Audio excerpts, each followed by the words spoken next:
This is a tutorial on how to build an arched stone trestle. As you can see, my layout right now here in the foreground has a radius girder ridge. I thought I got it really cheap, and I thought that I could make something out of it, but as it turns out, if I'm going to run 85-foot passenger cars over it, it's not going to work because it will off-track into that inside girder. So I need a trestle because I can't have anything on the sides. I can't use the regular wooden trestle because I have the railroad tracks underneath it. I'm also going to have a paved road and a dirt road under there. So I need 3 arches. So I'm going to make an arched stone trestle to carry my trains across those features. Alright, I've removed the piling and the girders, but I've left the track intact, and I should be able to build underneath it. The radius is in there is identical to the radius in this Bachmann Easy Track, N-Scale Easy Track. So I will use that to describe my radius on 2 layers of 1-inch pink foam, because my height from subsurface to raised subsurface is exactly 2 inches. So I can inscribe that and cut it out. Alright, once you have your radius cut, I'll need to I cut notches in either end to go underneath the raised subsurface, and I cut out the arches where I needed them. I also cut the entire radius in 2 to make it easier to work with, and because it would probably break there anyway. When you're cutting the radiuses, as you can see, it's a little ragged because I didn't have a thin enough blade to use. But we're going to cover it all anyway. So now let's fit it under the bridge and see how it looks. Okay, as you can see, by trial and error, I have cut my arches where I need them, and they fit very well underneath the piece of track, so I probably won't need to remove that track at all during the process. Now, the arches need to be cut wide enough because you're going to lose 3/16 of an inch on either side when you put the facing in there.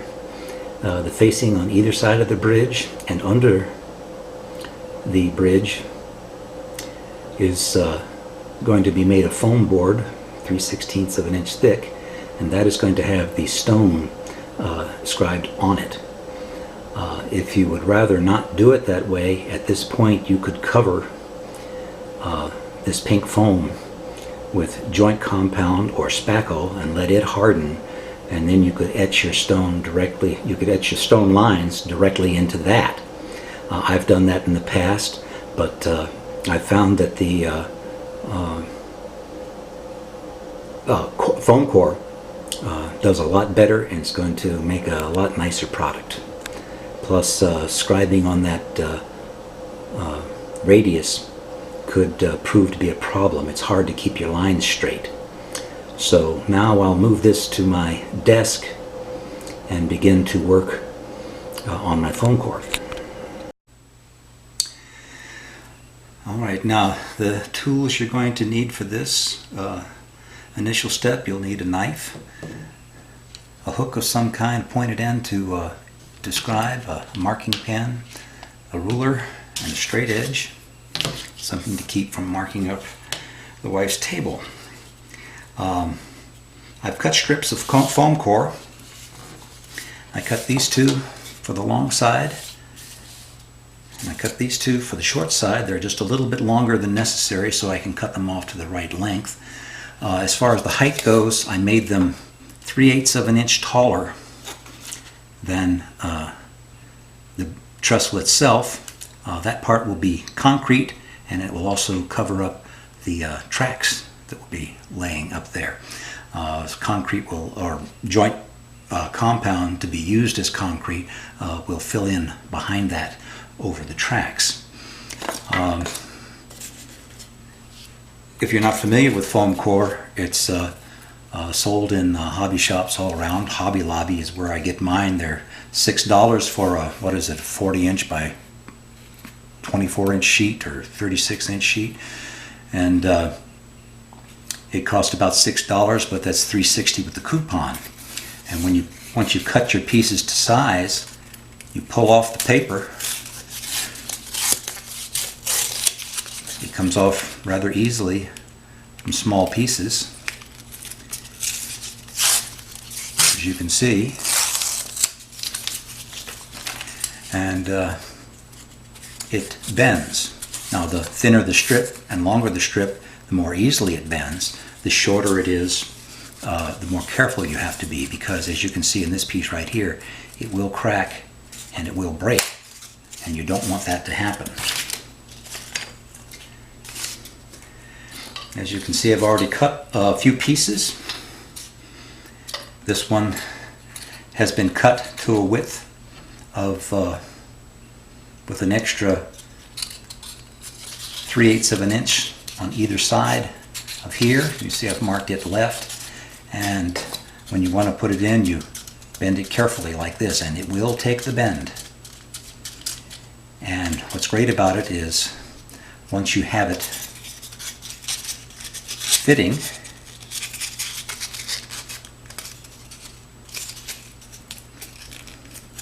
like that,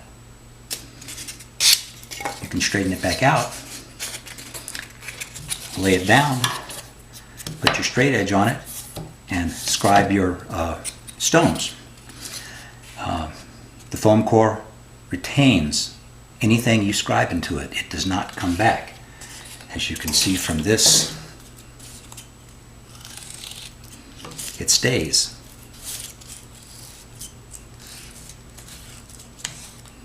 All right, and that's what we're looking for. Now, the reason that we make this wider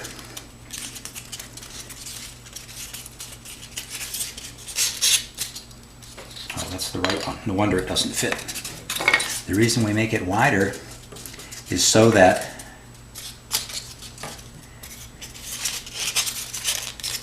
the facing pieces will meet with it. Okay? All right. So once I have my pieces cut and the paper removed, I can lay these down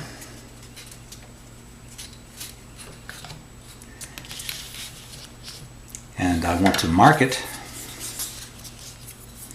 and I'm going to use my end scale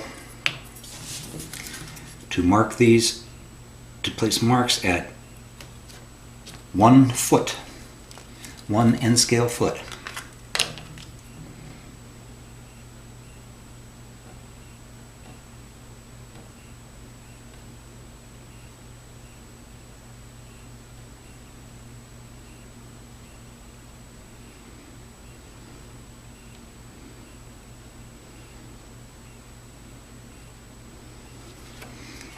And again on the other end.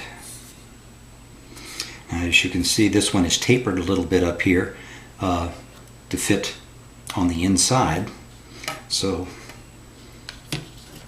it's probably going to be about a foot shorter.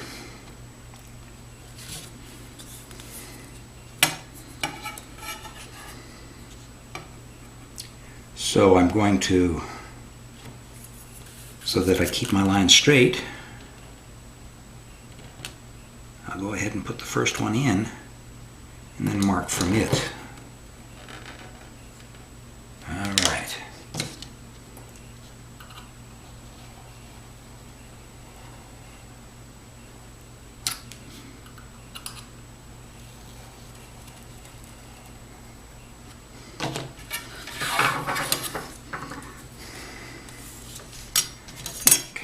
the rest of them.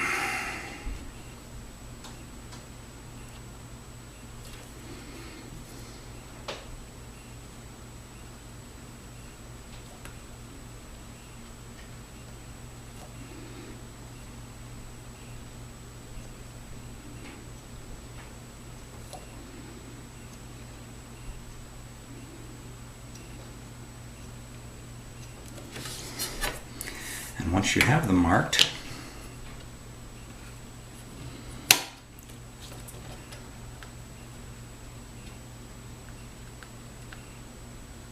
go ahead and draw your lines with your hook. Don't press too hard or you'll make little gouges, and you don't want that.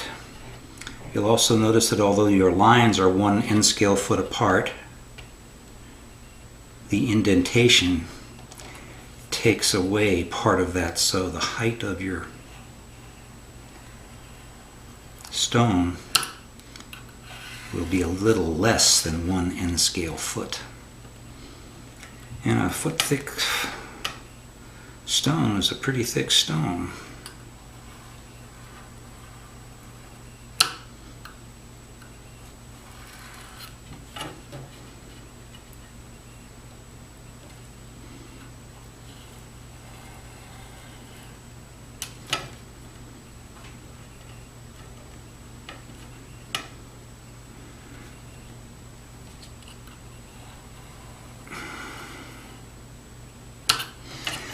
Right, now that you have the idea of that, you make your marks this way.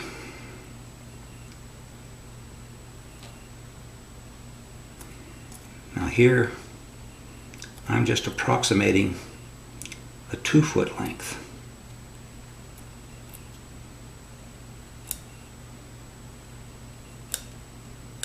And then above that you go in between each one.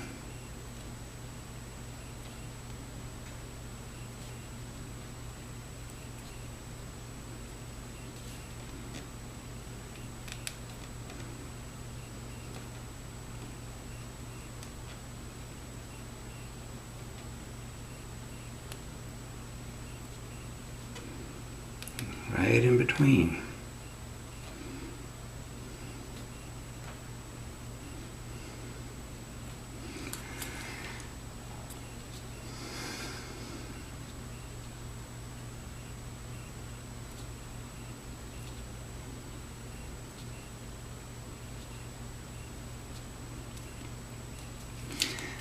And we'll do this line. As you can see, this is tedious, but the result is really good looking. Now, one of the things that you have to realize is this edge is going to be seen right here. This edge right here is going to be seen there, see? So you need to carry this part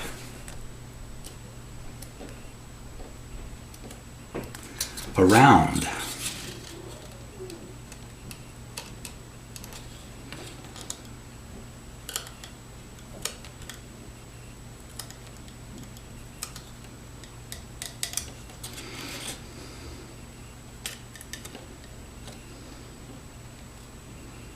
All right. So be sure that that carries all the way around, and on this side too. So now I have all of these pieces to scribe. I won't make you watch while I do it because I think I've got a couple hours of work here before I finish all of these pieces. When I'll get back to you as soon as I finish that.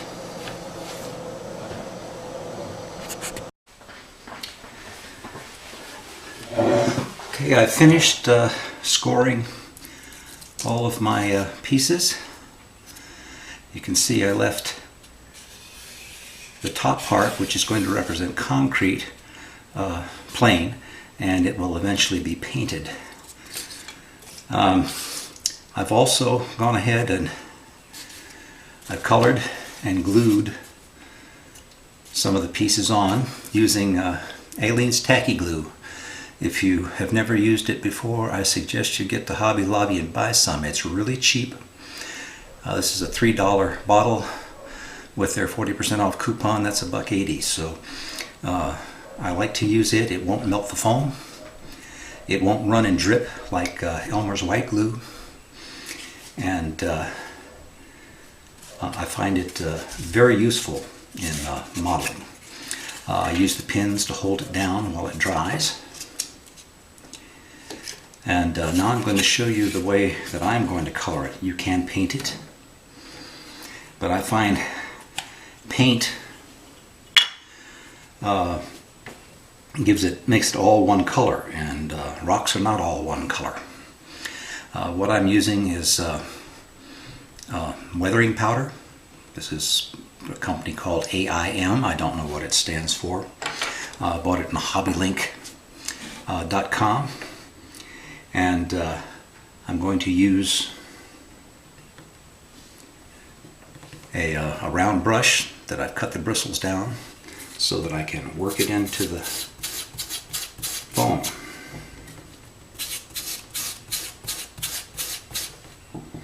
Like this.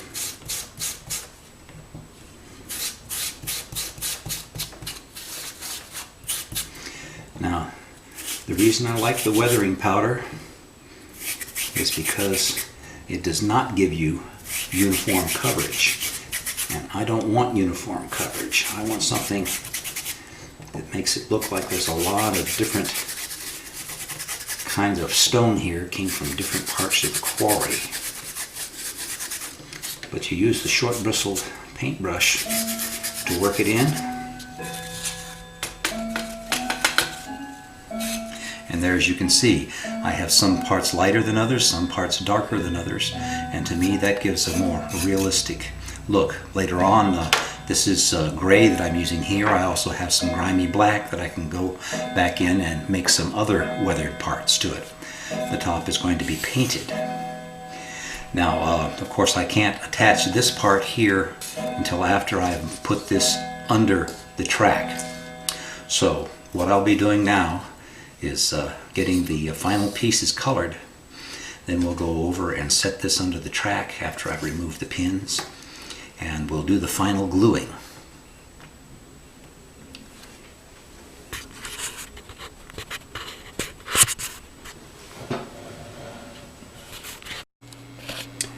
Alright, it looks like we're going to have to go to Plan B. As I glued my facing on, I discovered that my cuts weren't as accurate as I had hoped, leaving me gaps in some of the places. So as you can see, I'm going to need to fix these gaps. I've already repaired one, and it's not exactly what I wanted, but I guess my bridge just got a little older. So as you can see, I've also done some repairs up here. But since I have to repair at my desk and not on the layout, I've gone ahead and cut the top edge off of each so that I can slide them under the rail, and then I'll glue these back on to work on the concrete. So for right now, I'm going to be, as you can see, I've done some of the coloring. The light's not as good in here, but I've added a little black and a little yellow, again with the weathering powder, to give it a little more tone and texture. And I'm going to repair all of these arches, and then we'll put it back on to the layout, and then I can glue these pieces back on the top to work on the concrete. So that's where we're at right now. Alright, before we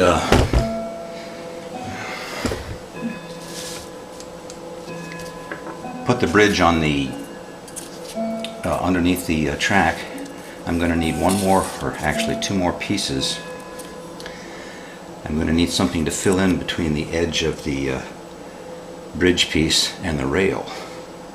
to represent the concrete. Now I had thought about filling it in with joint compound or spackle or something like that, but I have decided that I want the rails up a little higher. I don't want the concrete coming all the way up to the side of the rail like a streetcar. So I'm going to form my piece by first scoring this, and now I'm going to cut on a bevel using the line I scored to follow. Again, I want to emphasize you need a sharp knife.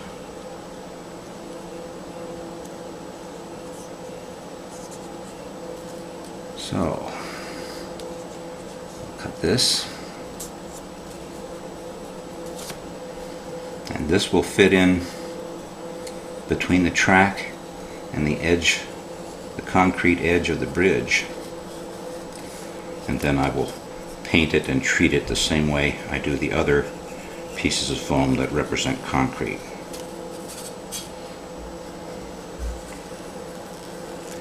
It's approximately 45 degrees.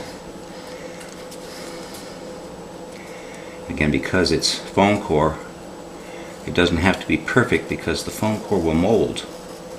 If you squeeze it in, it will stay squeezed. So don't squeeze it in too far.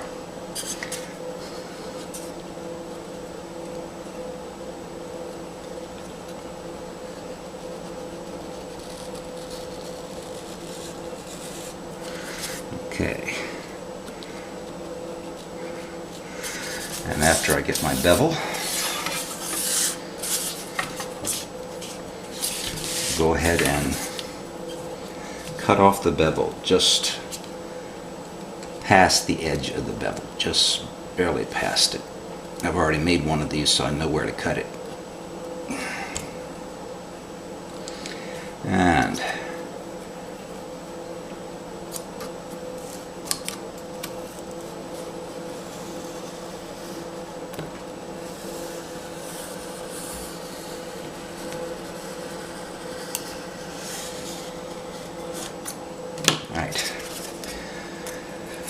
and this piece will fit in against the edge of the roadbed and the edge up here of the bridge, and this part will be painted and colored to represent concrete.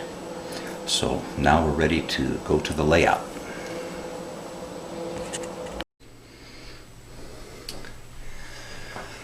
Alright, as you can see, I've finished repairing my arches. They don't look all that bad. I've also added a little red in the color. So we'll run these under the track.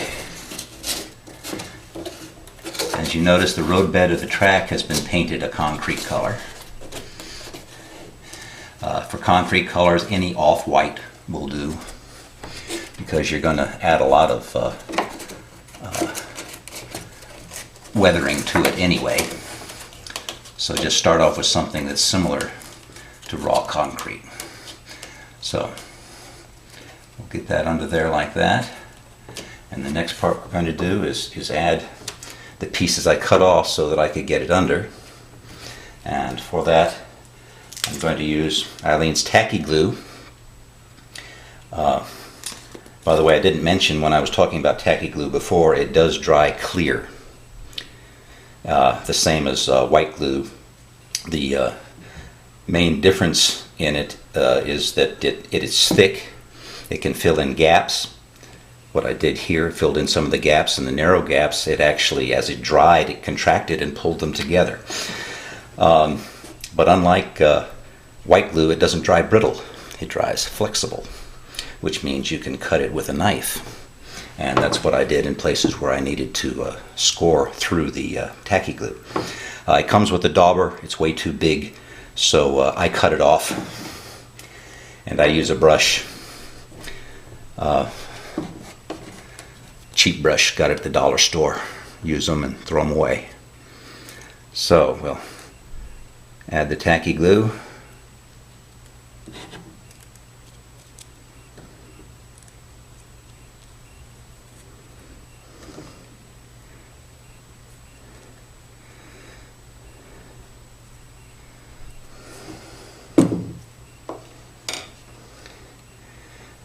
let's see, how was this on there? I do believe this is the correct way.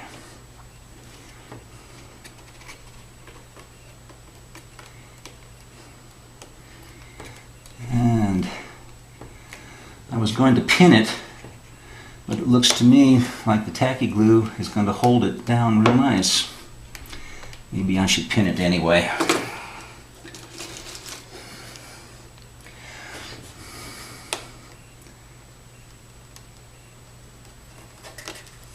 Now,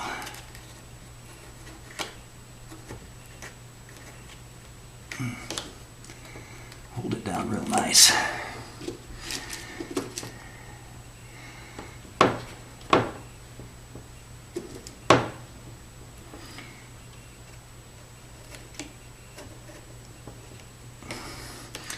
And we'll pin the other side on, and this piece will fit in here like this. And again, if it doesn't fit exactly the first time, squeeze it or cut it as you need so that it runs flat across here. And back here there's a gap between the rail and the concrete. Alright, and we'll do the same thing. We'll glue this piece down and put in the piece we just cut like this, and when that is all dried, we'll come back and weather the concrete.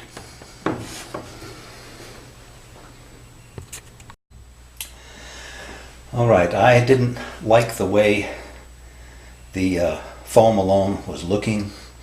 The seams didn't fill in properly, so I've decided to go ahead and use the joint compound to coat the concrete areas. For tools, I have a couple of palette knives. These are artist palette knives. Get them at Hobby Lobby. Don't forget your coupon. They don't cost a lot and they last forever. I use DAP joint compound because it's thicker, and when you're using it on vertical faces, this is what I use to make my rock faces, it doesn't sag like other industrial joint compounds do. So I'm going to fill in between the track, again low. All I want to fill in is between the railroad ties. Now later on I can come back and sand in there to get it down to where I want to make it look nice, and to get all of the joint compound away from the inside of the rail. But you've got to keep it low, otherwise the projections, the little pins on your microtrain uncouplers will snag. So you need to keep it low. In other words, when I finish sanding, the only place this joint compound is going to be left is in between the ties.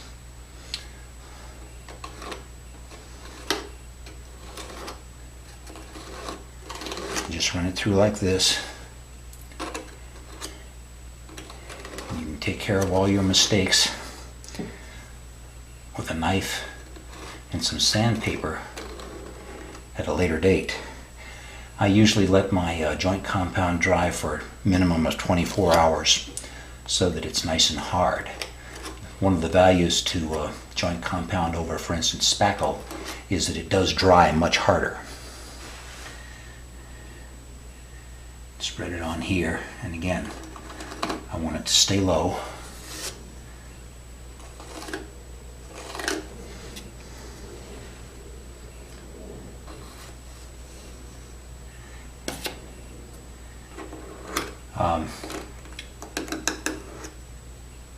The joint compound also will come off easily if you have it in a place you don't want it. Just wipe it down and don't worry about the haze or thin parts that are left, because that'll come off with a wet paper towel with some, and so you can, here I can fill in all the mistakes I made when I was cutting the foam. with the joint compound. I'm going to go around the other edge too. And if you get some on the stone area, it should wipe right off. And any haze that's left will come off with a wet towel. So, I'm going to cover up all my ties out here, and that's as high as I'm going.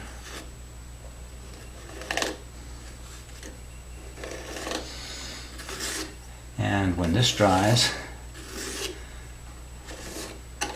we'll come back and sand it and make sure everything is neat and that it looks the way I want it, and hope that this finally solves my problems with the concrete. Okay, the joint compound dried very nicely, and I started sanding it smooth. This is a sanding block for drywallers, and I cut off a slim piece here so that I could put it in between. And as you notice, I've sanded it down all the way down to the railroad ties, so I shouldn't have any problem there. I used my pick here to get up against the tie, and when I did this, I knocked off a lot of the rust paint, so I was forced to repaint the ties. But all in all, it's come out very nicely. Got the front, got some dust on there, we'll get rid of that.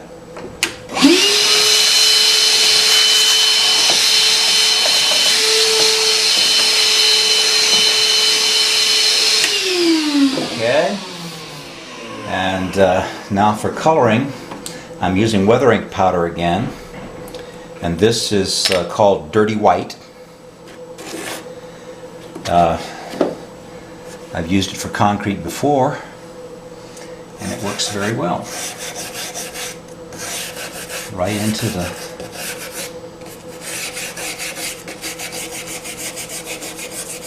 joint compound.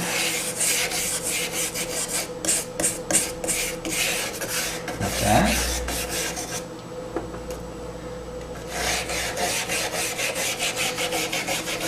I may use some darker closer into the track and underneath, in between the rails,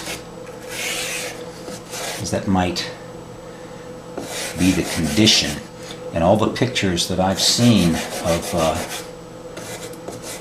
stone trestles, all the pictures have been taken from ground level, so you can't see the rail bed.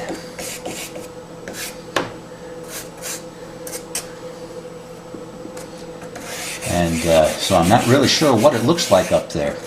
I just know that there's no ballast, and if there's no ballast, what's going to hold the ties in place? So it's got to be the concrete, and that's the way I'm working it. And if that's not the way it really is, well, again, I'm sorry, because there's just nothing I can do about that. So let's clean this a little bit.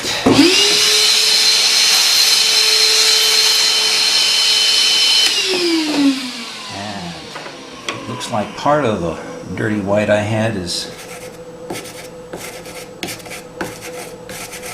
powder from other colors in there, so it looks like I'm going to need some more color to get this dirtier color that I have over here. Okay, I've gone ahead and added some darker colors to my concrete, because I guess it'd be pretty dirty where the train runs. I'm kind of happy with that. I've got some nice smooth edges for my concrete, and this is looking pretty much like what I wanted. So I guess now I'm ready to finish my little valley here and add my buildings and continue with my layout. Thank you for viewing me my little tutorial on the arched stone trestle.